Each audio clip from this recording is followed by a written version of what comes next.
بسم الله الرحمن الرحيم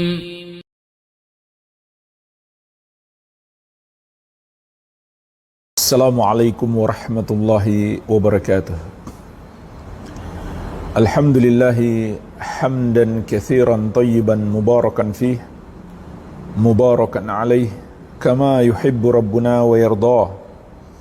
أشهد أن لا إله إلا الله وحده لا شريك له وأشهد أن محمدا عبده ورسوله صلى الله عليه وعلى آله وصحابته أجمعين ومن تبعهم بإحسان إلى يوم الدين. أما بعد، فإخواني وأخواتي في الله, kaum muslimin wal muslimat rahimani wa rahimakumullah.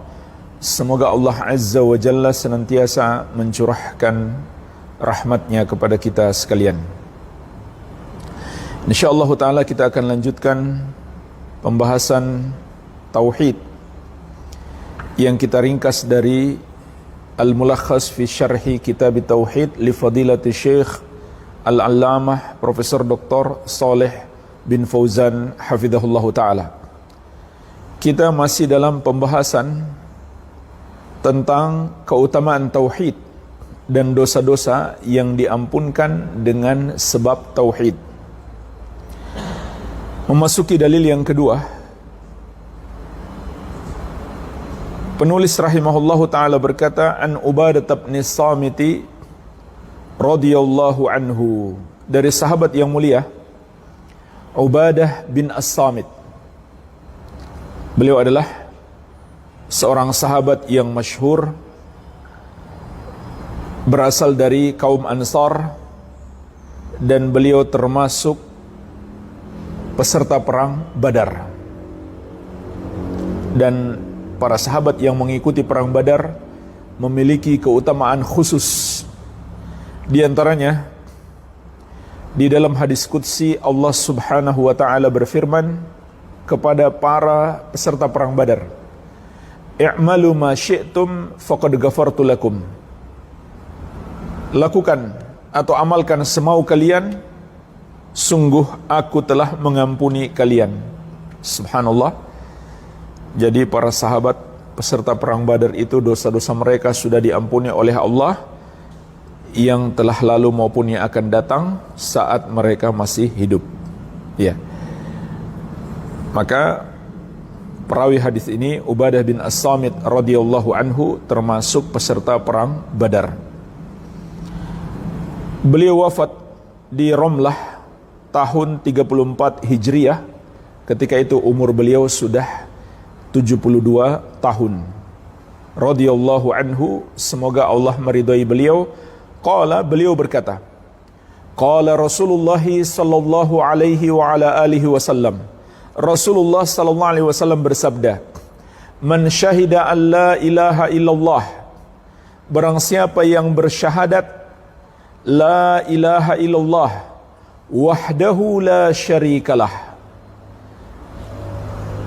tidak ada yang berhak disembah kecuali Allah, yang satu saja, tidak ada sekutu baginya, wa anna Muhammadan abduhu wa rasuluh, dan bahwasannya Muhammad adalah hambanya dan rasulnya, wa anna Isa abdullahi wa rasuluh, dan bahwasannya Isa adalah hamba Allah dan rasulnya, wa kalimatuhu alqaha ila Maryam, dan kalimatnya yang diucapkan kepada Maryam, wa ruhum minh, dan ruh ciptaannya, wal jannata haqqun wan nara haqqun, juga bersaksi surga itu benar dan neraka itu benar, adkhalahullahu jannata ala ma kana minal amal, maka Allah pasti memasukkan dia ke dalam surga berapapun amalan yang dia kerjakan, walaupun sedikit. Akhrajahu, dikeluarkan oleh Al-Bukhari dan Muslim. Inilah jemaah sekalian, sebuah hadis yang menjelaskan tentang keutamaan tauhid dan ittiba kepada Rasulullah sallallahu alaihi wasallam, atau keutamaan dua kalimat syahadat, juga keutamaan memiliki keimanan yang benar terhadap Nabi Isa alaihi salam, dan keutamaan memiliki keyakinan yang benar terhadap surga dan neraka. Maka dalam hadis yang mulia ini ditegaskan, barang siapa memilikinya, dia dijamin masuk surga walaupun amalannya sedikit. Dia dijamin masuk surga. Subhanallah.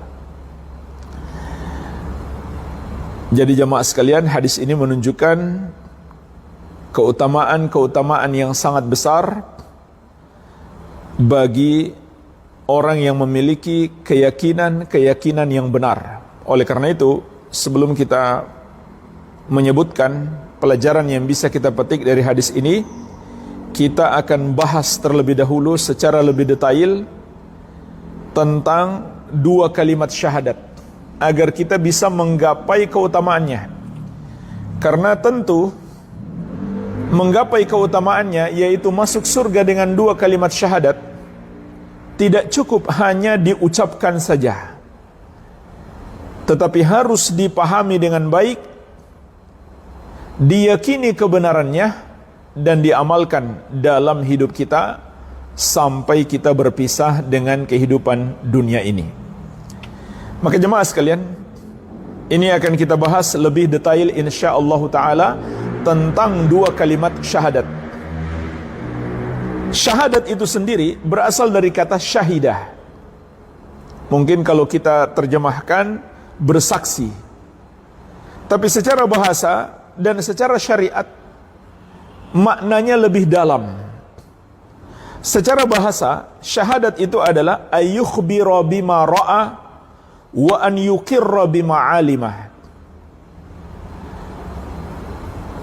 Mengabarkan apa yang dilihat dan menetapkan apa yang diketahui.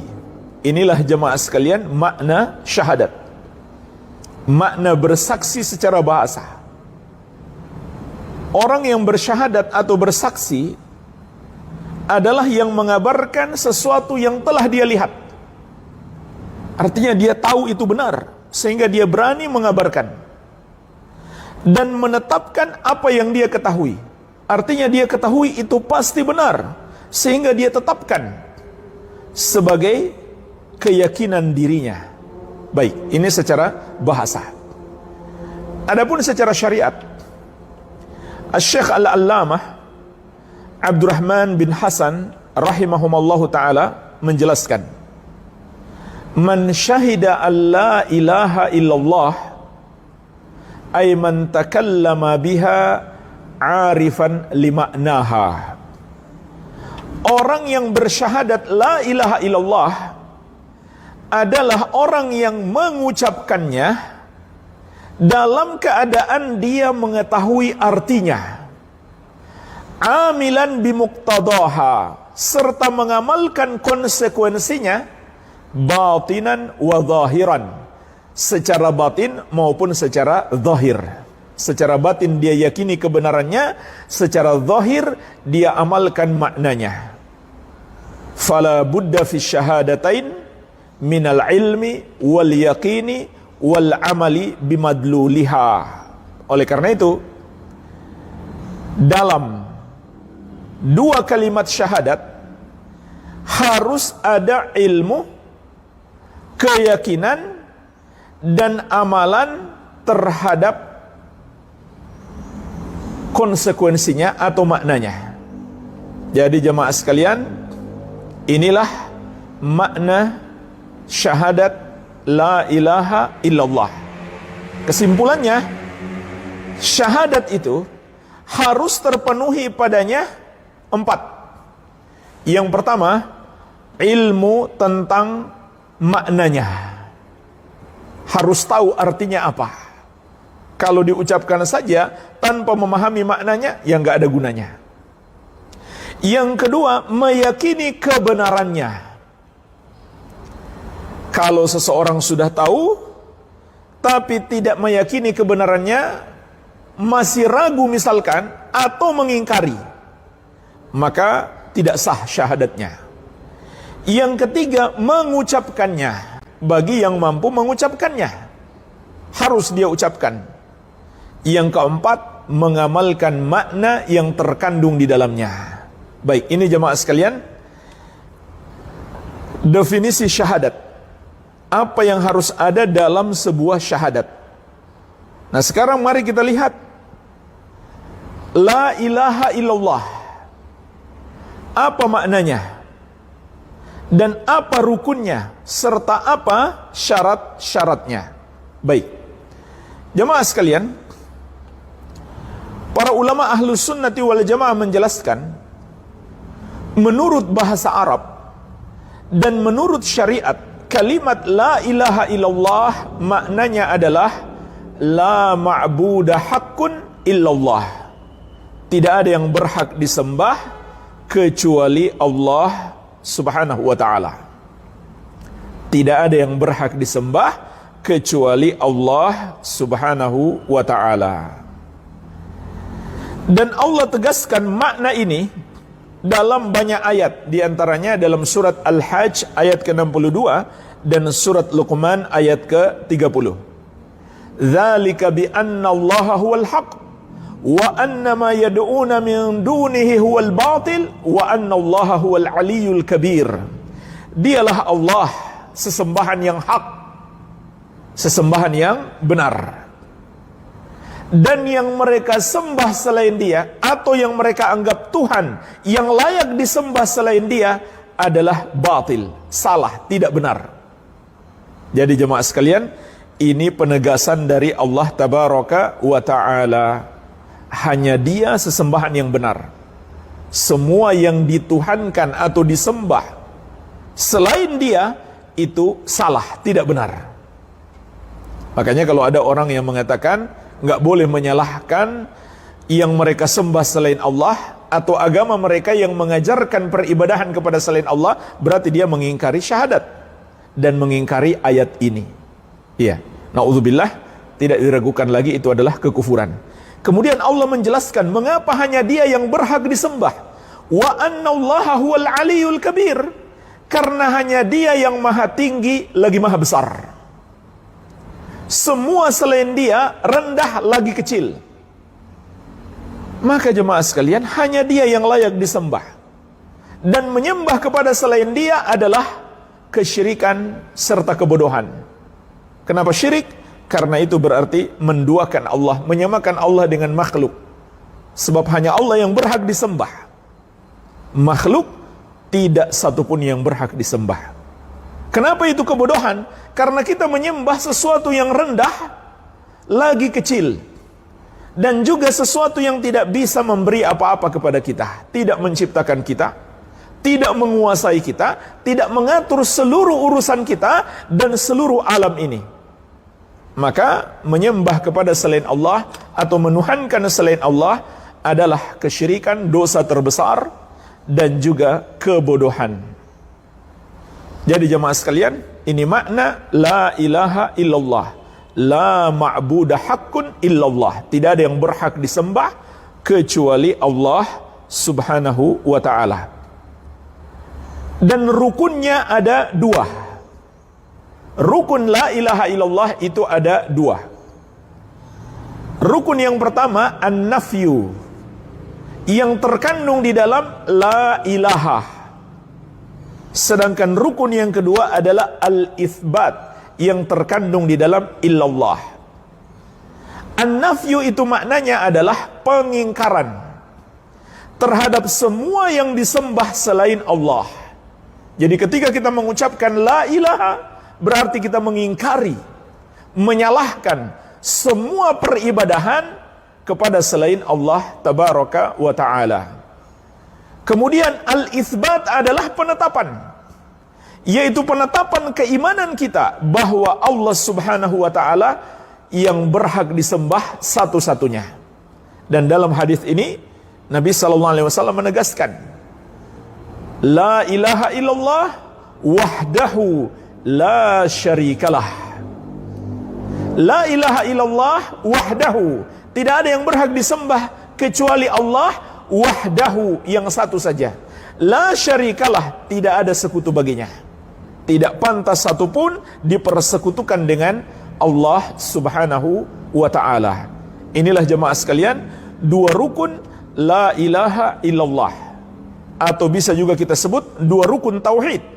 Tauhid itu tidak mungkin tegak kecuali di atas dua rukun ini, an-nafyu wal itsbat, penafikan dan penetapan.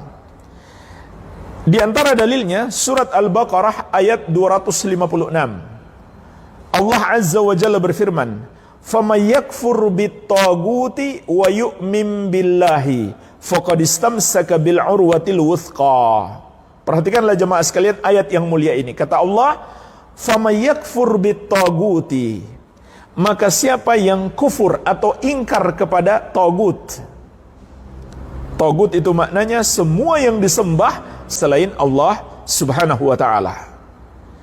Wa yu'min billah, dan beriman kepada Allah. Perhatikan jemaah sekalian, dua hal ini harus kita miliki. Ingkar kepada semua yang disembah selain Allah, kemudian beriman kepada Allah sebagai Rabb kita yang satu-satunya pantas disembah.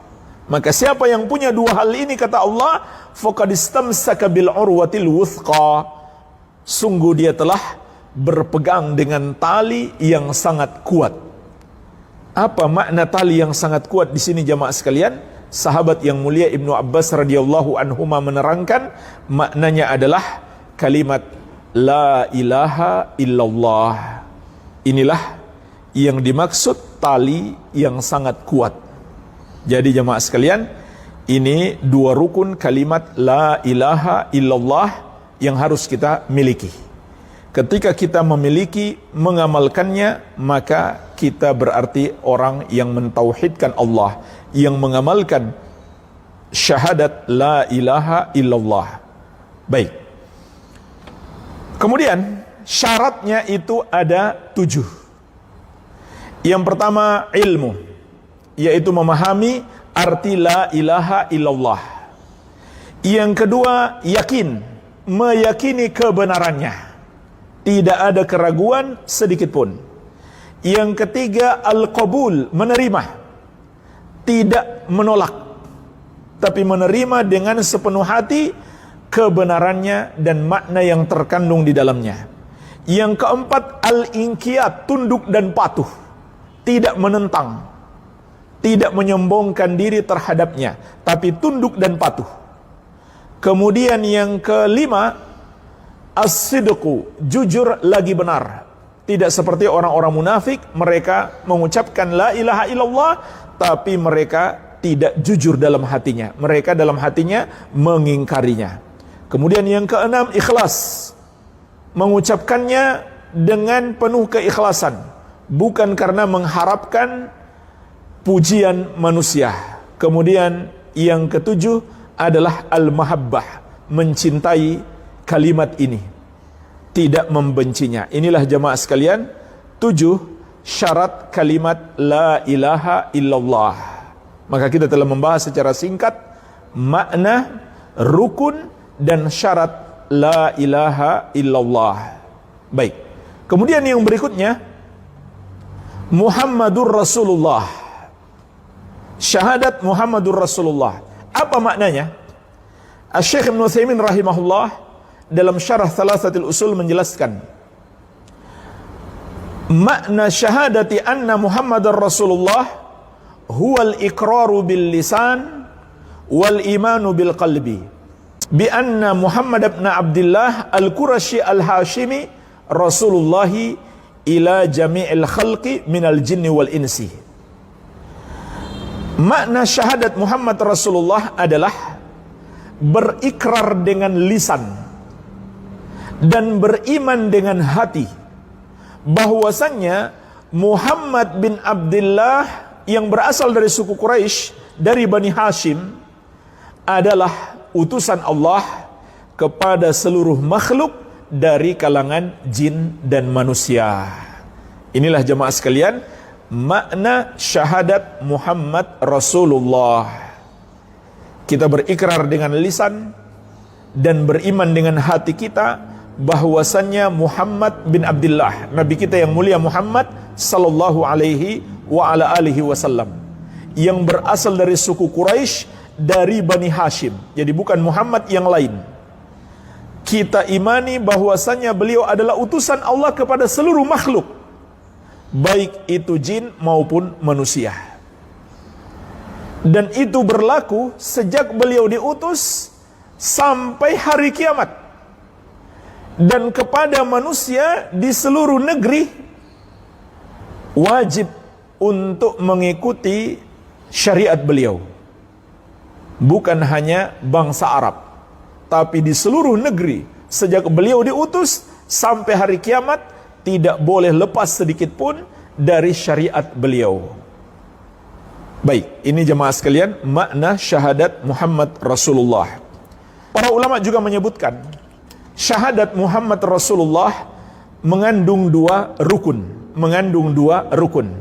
Rukun yang pertama, mengimani beliau sebagai hamba Allah.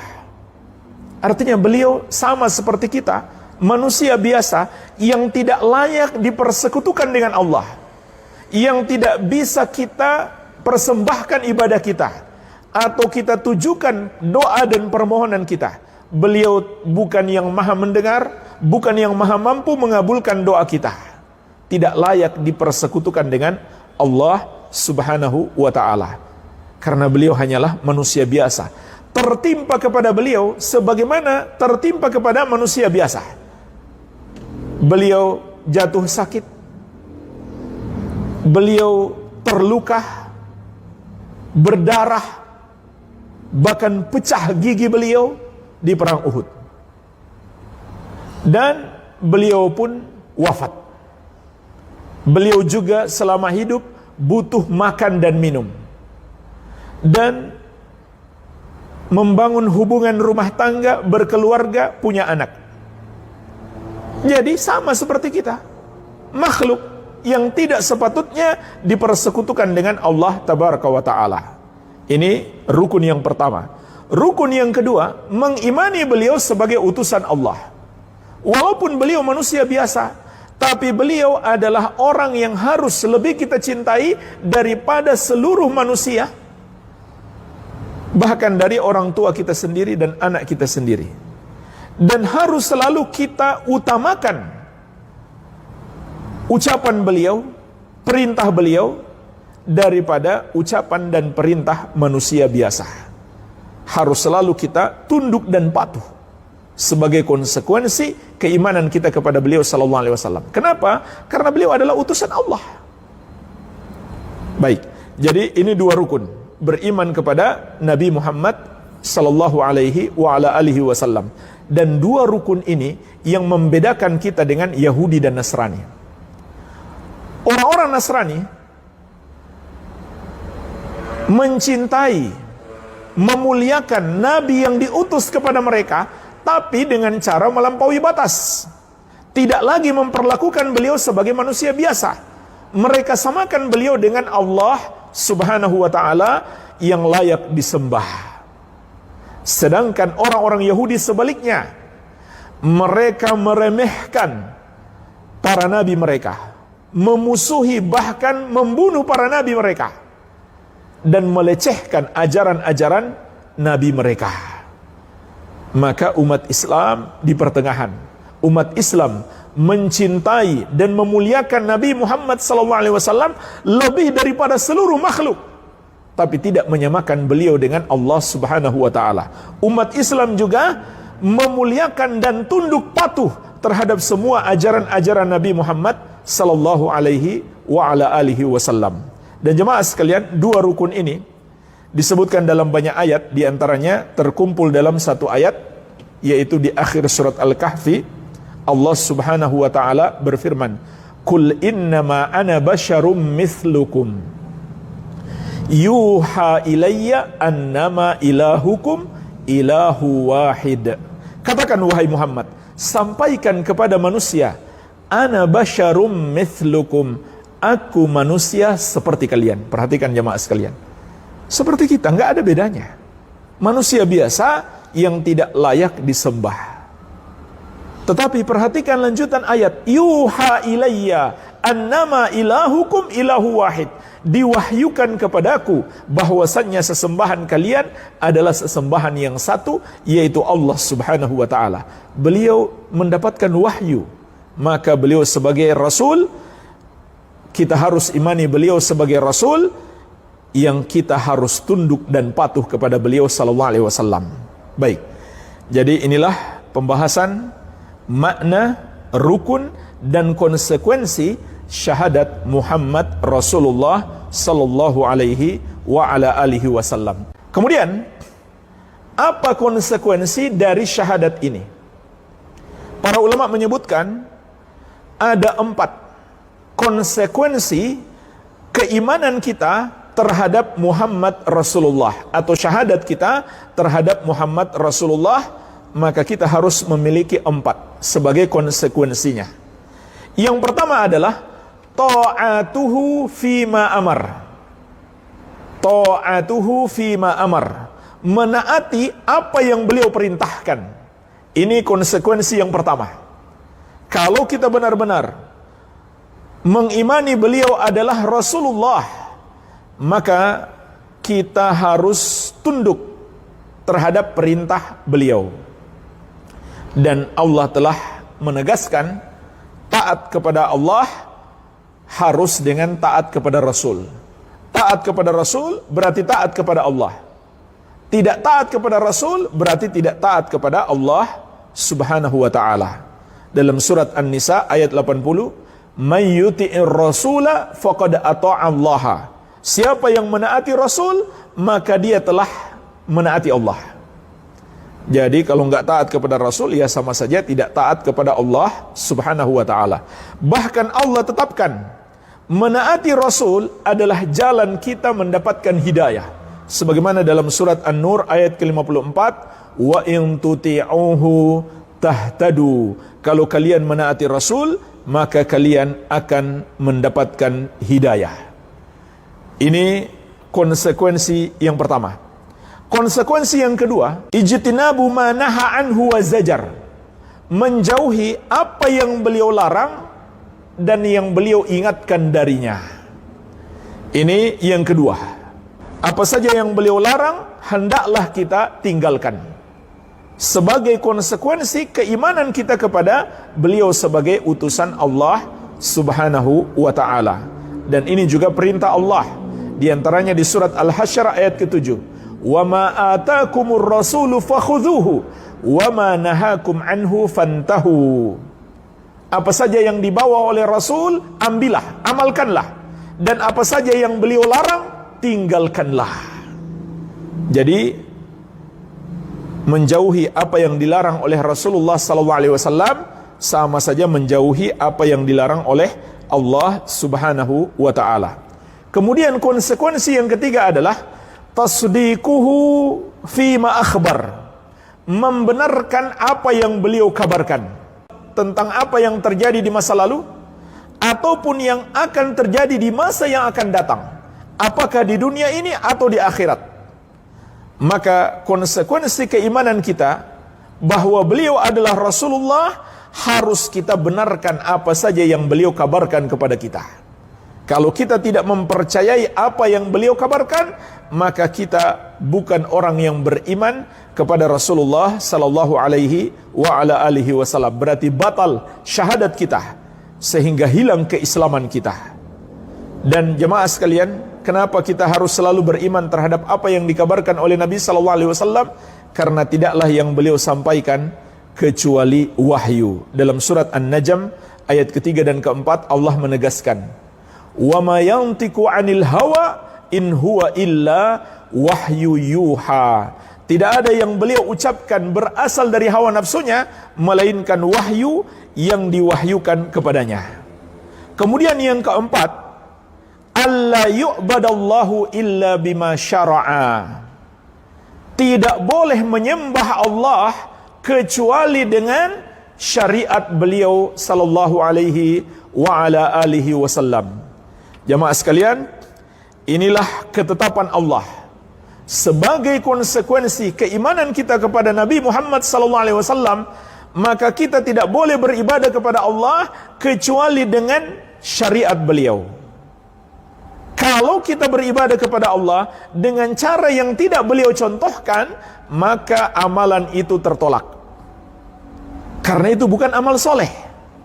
Amal soleh itu adalah amalan yang sesuai petunjuk Nabi Muhammad SAW. Dan Allah telah menetapkan, inilah jalan kita untuk berjumpa dengan Allah dalam keadaan dirahmati. Sebagaimana di akhir surat Al-Kahfi Allah mengatakan, "Faman kana yarju liqa'a rabbih falyamal amalan salihah wa la yusyrik bi'ibadati rabbih ahada."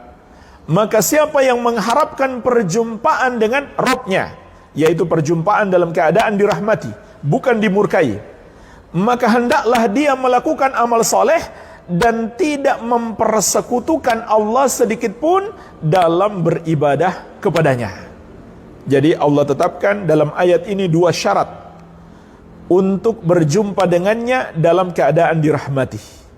Pertama, menjauhi kesyirikan. Itulah makna syahadat la ilaha illallah. Yang kedua, beramal soleh. Itulah makna syahadat Muhammad Rasulullah, yaitu beramal sesuai petunjuk Nabi Muhammad sallallahu alaihi wa ala alihi wasallam.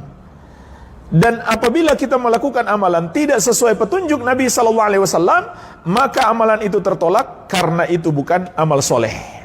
Sebagaimana dalam hadis riwayat Muslim dari Ummul Mukminin Aisyah radhiyallahu anha, Rasulullah sallallahu alaihi wasallam menegaskan, "Man amila amalan laisa alaihi amruna fahuwa raddun." Barang siapa yang mengerjakan satu amalan tidak ada padanya petunjuk dari kami, maka amalan tersebut tertolak.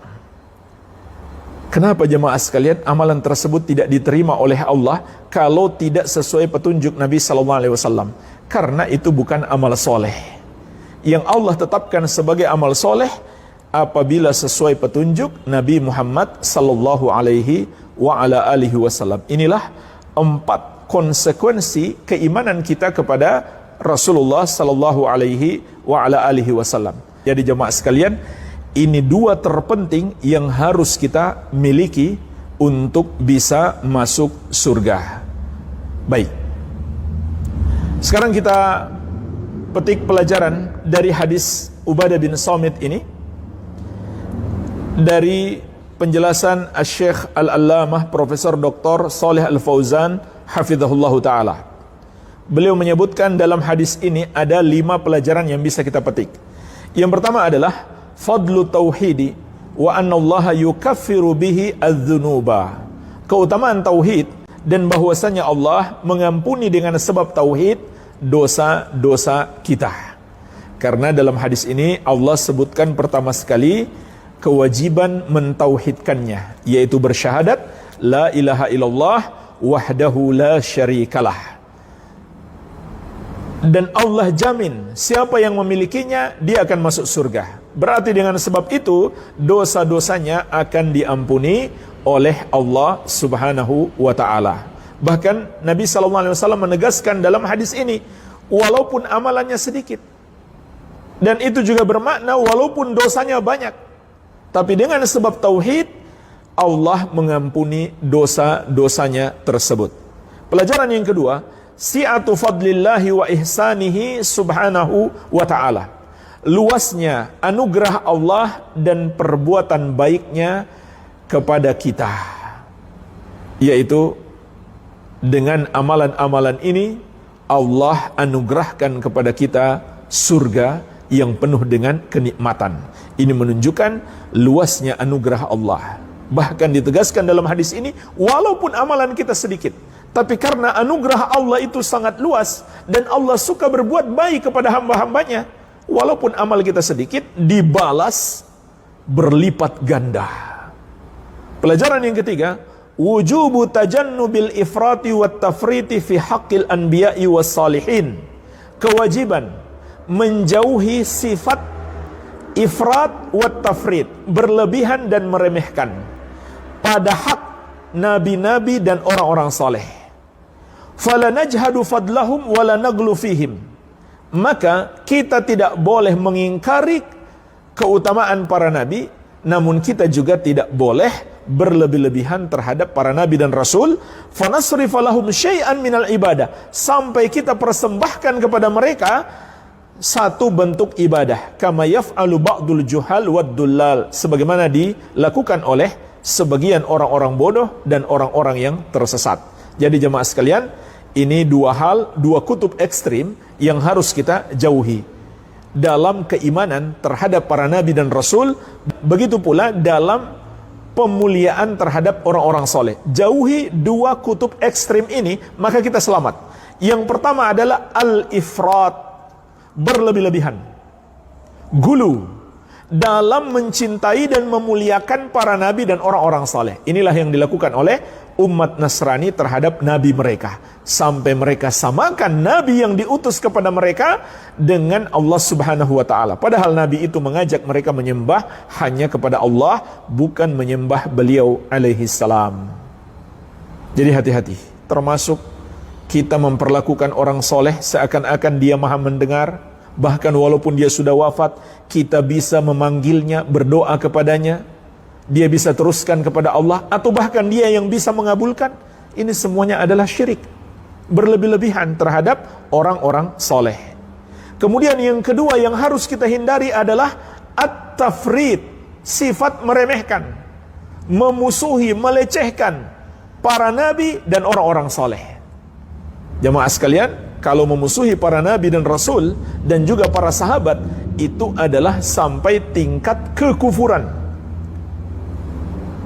Walaupun hanya satu orang nabi dan rasul, walaupun bukan Nabi Muhammad SAW, siapa yang melecehkan, menghina seorang nabi, maka Islamnya batal, dan itu berdasarkan kesepakatan ulama, tidak ada perbedaan pendapat. Jadi kita harus beradab kepada para nabi dan rasul seluruhnya, ya, termasuk dalam memilih kata-kata.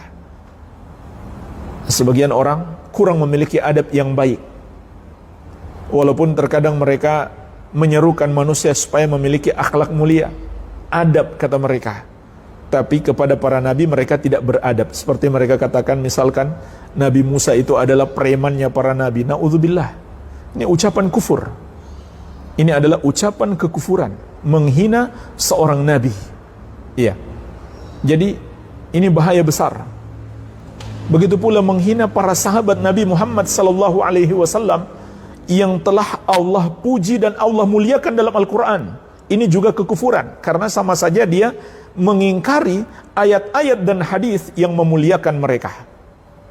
Adapun jamaah sekalian, selain para nabi dan para sahabat, maka mencela mereka, memusuhi mereka, menghina mereka, ada dua bentuk. Ada dua bentuk. Yang pertama, yang dihina, yang dimusuhi adalah amalan mereka, maka itu kekufuran. Yang kedua, pribadi mereka, maka itu dosa besar, dosa yang sangat besar. Memusuhi, membenci, melecehkan, menghina orang-orang soleh, orang-orang yang beriman dan bertakwa kepada Allah Subhanahu wa ta'ala. Dan Allah memberi peringatan keras, man adali waliyan faqad adzantuhu bil harb, barang siapa memusuhi waliku, maka aku umumkan perang terhadapnya. Subhanallah jemaah sekalian, ini bahaya besar.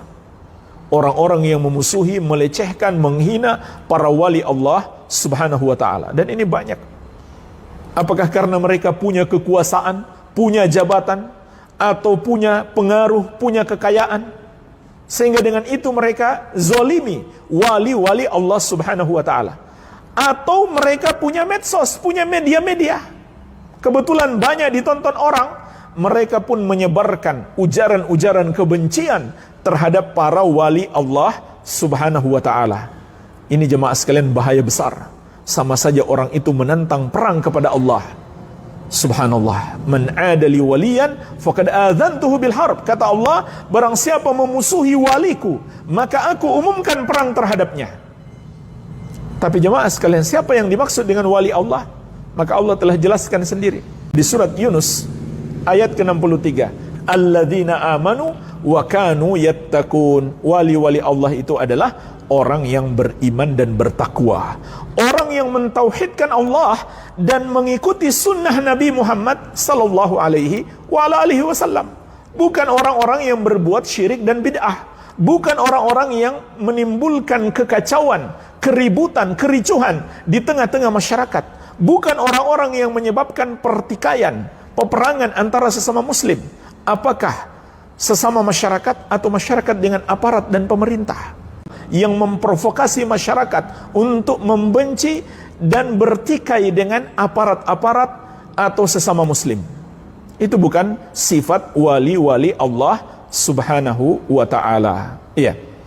Jadi jemaah sekalian, ini dua sifat yang harus kita hindari, berlebih-lebihan dan meremehkan. Kemudian yang keempat, anna aqidat at-tauhid tukhalifu jami'al milal al-kufriyah minal yahud wan nasara wal wathaniyin wad dahriyin. Bahwasannya akidah tauhid menyelisihi semua agama-agama kekufuran atau ajaran-ajaran atau sekte-sekte kufur.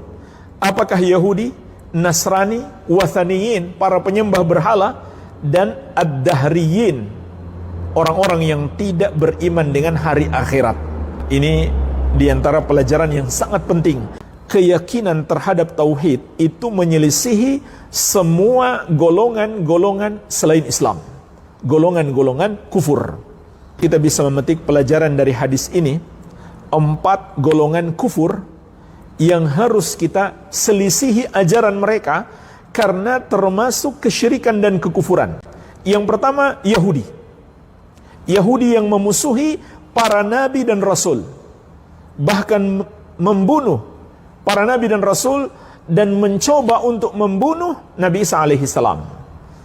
Ini menyelisihi akidah tauhid, memuliakan para nabi dan rasul alaihi wassalatu wassalam. Ya. Yahudi juga bukan hanya memusuhi nabi dan rasul, mereka juga memusuhi Allah subhanahu wa ta'ala. Na'udzubillah. Kemudian yang kedua, golongan Nasrani. Golongan Nasrani yang mencintai dan memuliakan nabi mereka, tapi dengan cara melampaui batas sampai menyembah beliau. Bahkan jemaah sekalian, khusus dalam menyelisihi orang-orang Nasrani, maka Nabi SAW memberikan bimbingan kepada kita dalam hadis ini. Kita harus memiliki 4 keyakinan, 4 akidah terhadap Nabi Isa alaihi salam. Yang pertama, mengimani beliau sebagai Abdullah, hamba Allah, bukan Tuhan, bukan sang pencipta, bukan yang layak untuk disembah, tapi beliau hanyalah hamba Allah sama seperti para nabi dan rasul yang lain. Iya, ini yang pertama. Tapi jemaah sekalian, di sini umat Nasrani memiliki syubhat. Ini awal daripada syubhat mereka sampai beliau diangkat menjadi Tuhan. Karena kata mereka, beliau itu kan bukan anak biasa ketika lahir. Beliau itu spesial, lahirnya tanpa ayah. Subhanallah. Ini diantara syubhat mereka jemaah sekalian. Mengapa Nabi Isa alaihissalam disembah oleh umat Nasrani? Karena beliau lahir tanpa ayah. Sebuah keajaiban besar. Lahir dari seorang perawan, seorang wanita suci yang tidak pernah berhubungan dengan laki-laki sebelumnya. Bahkan beliau selalu menjauhi, tidak bercampur baur, apalagi berdua-duaan dengan seorang laki-laki. Ini sifat wanita yang solehah. Tapi beliau bisa hamil dan melahirkan Nabi Isa alaihissalam. Ini syubhat umat Nasrani. Maka subhanallah, Allah langsung membantah syubhat mereka di dalam surat Maryam ayat 59. Inna mathala Isa indallahi kamathali Adam, khalaqahu min turabin thumma qala lahu kun fayakun. Sesungguhnya kata Allah, perumpamaan Isa di sisi Allah sama seperti perumpamaannya Adam.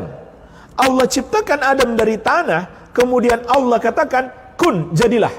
Maka terciptalah beliau sallallahu alaihi wa ala alihi wasallam. Begitu pula dalam penciptaan Nabi Isa alaihi salam, Allah katakan kun, maka terciptalah beliau di perut Maryam alaihassalam. Mudah bagi Allah subhanahu wa ta'ala.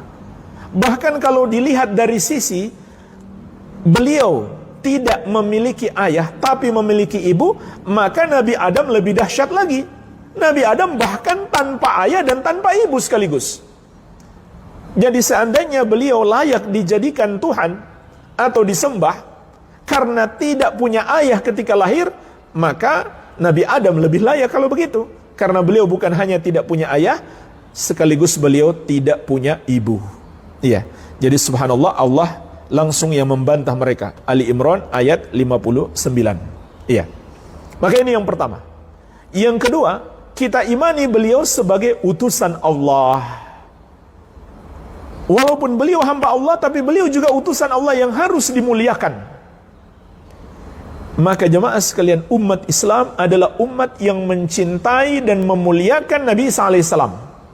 Kalau ada umat Islam yang tidak memuliakan Nabi Isa alaihissalam, seperti menghina beliau atau membenci beliau, maka dia kafir, murtad, keluar dari Islam. Jadi hati-hati. Jangan sampai kita berdebat dengan umat Nasrani lalu kita menghina Yesus, menghina Nabi Isa alaihissalam. Ini salah besar. Ini salah besar. Ini bahkan kekufuran. Jadi umat Islam adalah umat yang mencintai Nabi Isa alaihissalam dan memuliakan beliau. Iya. Ini makna keimanan kita kepada beliau sebagai utusan Allah. Kita cintai, kita muliakan beliau, dan kita akui beliau sebagai salah satu utusan Allah subhanahu wa ta'ala. Akan tetapi syariat beliau kita tidak boleh ikuti, karena yang wajib kita ikuti hanyalah syariat Nabi Muhammad sallallahu alaihi wa ala alihi wasallam. Iya. Bahkan jemaah sekalian, hadis-hadis tentang turunnya Nabi Isa alaihissalam di akhir zaman, beliau berhukum dengan syariat Nabi Muhammad sallallahu alaihi wa ala alihi wasallam. Ya. Kemudian yang ketiga, wa kalimatuhu alqaha ila Maryam. Kita imani beliau tercipta dengan kalimat Allah yang Allah ucapkan kepada Maryam. Ini yang ketiga yang harus kita miliki pada keyakinan kita terhadap Nabi Isa alaihissalam, yaitu beliau diciptakan dengan kalimat kun, seperti ayat yang kita sebutkan tadi. Sama seperti Nabi Adam alaihissalam tercipta dengan kun. Lalu ketika Allah mengucapkan itu, maka mereka pun tercipta. Iya. Ini maknanya kalimat Allah. Isa kalimat Allah diucapkan kepada Maryam. Kemudian yang keempat yang harus kita imani kepada beliau alaihissalam adalah waruhum minhu. Ruh dari Allah. Maksudnya beliau memiliki ruh ciptaan Allah. Beliau memiliki ruh ciptaan Allah subhanahu wa ta'ala. Bukan maknanya beliau adalah potongan dari ruh Allah, tidak. Tapi ruh beliau adalah berasal dari Allah, yaitu ciptaan Allah subhanahu wa ta'ala. Dan Allah juga menegaskan, mal masihu ibnu Maryam illa rasulun qad khalat min qablihi rusul wa ummuhu siddiqah kana yakulani ta'am. Tidaklah Al-Masih putra Maryam kecuali seorang rasul, telah berlalu sebelum beliau para rasul, dan ibu beliau adalah siddiqah, orang yang benar lagi jujur. Kana yakulani ta'am. Dahulu kata Allah, Maryam dan putranya Isa alaihi afdhalus salati wassalam, keduanya makan makanan. Artinya mereka berdua sama seperti kita, manusia biasa yang tidak layak untuk disembah. Iya. Jadi jemaah sekalian, ini 4 yang harus kita miliki pada keyakinan kita terhadap Nabi Isa alaihissalam. Kemudian jemaah sekalian, sekte yang ketiga yang diselisihi oleh ajaran Islam adalah Al-Wathaniyin. Kata Syekh, Al-Wathaniyin, para penyembah berhala. Karena Islam mengajarkan kepada kita menyembah hanya kepada Allah yang satu saja. Kemudian yang keempat, Ad-Dahriyin, golongan yang tidak mengimani akhirat. Maka hadis ini membantah mereka. Hadis ini mewajibkan kita mengimani kehidupan akhirat, terutama beriman terhadap adanya surga dan neraka. Sedangkan golongan ad-dahriyin ini itu berasal dari kata dahar, artinya waktu. Mereka berkeyakinan bahwa manusia itu hanyalah dibinasakan oleh waktu dan tidak ada hari akhirat, hanya dunia ini saja. Maka ini adalah golongan kufur. InsyaAllah ta'ala ada bab tersendiri pembahasan tentang golongan ini. Pelajaran yang kelima yang terakhir, anna usatal muwahhidin la yukhalladuna finnar, bahwasannya orang-orang yang bermaksiat yang masih mentauhidkan Allah tidaklah kekal di neraka. Kenapa? Karena dalam hadis ini Rasulullah SAW memastikan mereka akan masuk surga. Tapi jemaah sekalian, masuk surga itu ada dua golongan. Golongan yang langsung masuk surga dan golongan yang mampir dulu di neraka. Siapa yang mampir dulu di neraka? Usatul muwahhidin, orang-orang yang bergelimang dosa tapi dia masih muslim, masih memiliki tauhid, tidak melakukan dosa yang dapat membatalkan tauhidnya, yaitu kesyirikan dan kekufuran. Maka nasib mereka adalah di bawah kehendak Allah. Kalau Allah menghendaki diampuni, maka diampuni. Kalau Allah menghendaki diazab, maka diazab. Andai mereka diazab, mereka tidak kekal, mereka pasti masuk ke surga suatu hari. Jadi makna hadis ini, barang siapa yang punya 4 keyakinan ini, keyakinan terhadap syahadat la ilaha illallah, keyakinan terhadap syahadat Muhammad Rasulullah, kemudian terhadap Nabi Isa alaihissalam, kemudian terhadap surga dan neraka, maka pasti dia masuk surga. Walaupun dia mungkin mampir dulu di neraka. Ya. Dan walaupun juga amalannya sedikit, dia tetap akan masuk surga. Sebagaimana di akhir hadis, ala ma kana minal amal, berapapun amalan yang dia kerjakan, dia tetap akan masuk surga asal dia punya keyakinan yang benar. Jadi jemaah sekalian, di sini juga kita bisa memetik pelajaran pentingnya memiliki akidah yang benar, pentingnya mempelajari akidah, karena ini modal dasarnya untuk masuk ke dalam surga. Iya. Ada makna yang kedua dari akhir hadis, ala ma kana minal amal. Makna yang pertama tadi, walaupun amalannya sedikit, dia tetap akan masuk surga. Makna yang kedua, dia masuk surga sesuai dengan amalannya. Jadi jemaah sekalian, ini juga menunjukkan pentingnya kita memperbanyak amal soleh. Karena orang yang masuk surga itu bertingkat-tingkat. Antara satu tingkat dengan tingkat berikutnya seperti langit dan bumi. Maka kita hanya akan dimasukkan ke dalam surga sesuai dengan amalan kita. Di mana posisi kita sesuai dengan amalan kita. Iya. Walhamdulillah, inilah yang bisa kita jelaskan, semoga bermanfaat.